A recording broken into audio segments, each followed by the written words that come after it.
kiban ka kondisi generasi Islam saatnya. Mi abu muda-muda dron jamun abu mutuah mi mutuah nedengo aureng piap bakong cupa mutuah uragam yang batak-batak nedengo awak jeb Arab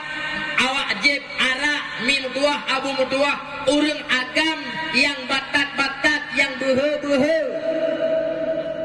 mujudi pih laganyan tapi uranya mi mutuah sabu-sabu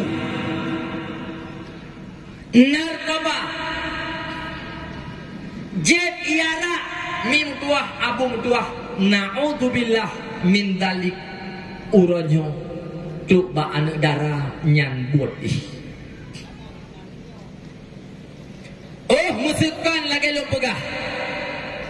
kejadian 3 bulan yang kalepah ibanda Aceh idrop anak darah si kurang drop alun-alun kuna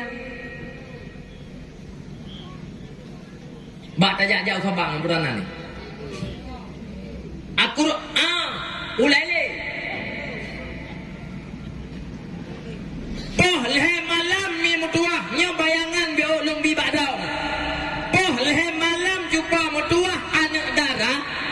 idrop ba alun-alun ulele le pihak yang berwenang poh lehe malam si kurang dra jumpa mutuah igenireng wate didrop jumpa berserakan botol-botol minuman mabuk jumpa bayangkan poh lehe malam bak binih jalan raya anak darah jumpa mutuah berkeliaran uranya baik leta pegah yang inang kamu agam kadang-kadang tayak menjaga poh-poh le malam cukup Tuhan mungkin kecuali tadam rian tapi anak darah batat uranya cukup mutuah uranya nyanput boh munyonyan uranya kaditu mejib mim tuah mabuk kabut Medina cukup mutuah nyantu manis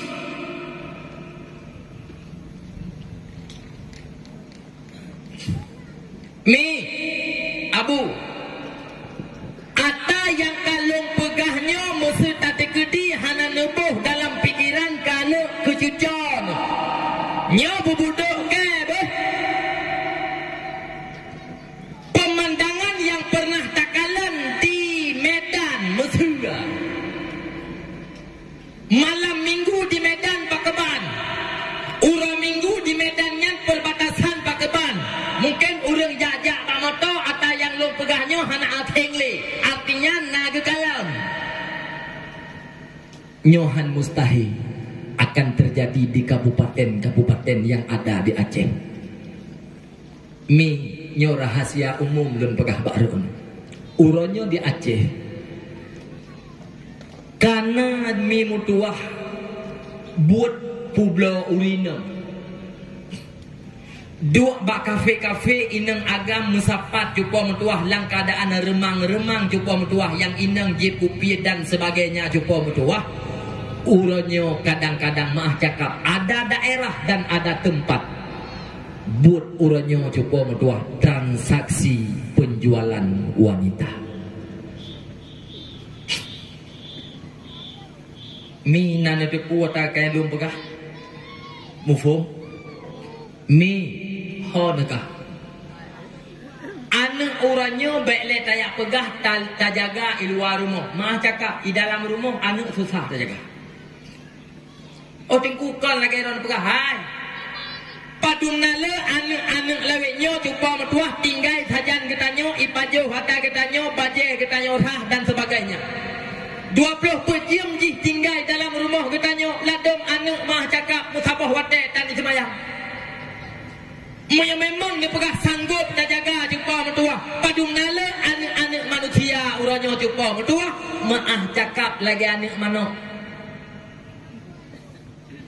tuh baju di rumah jumpa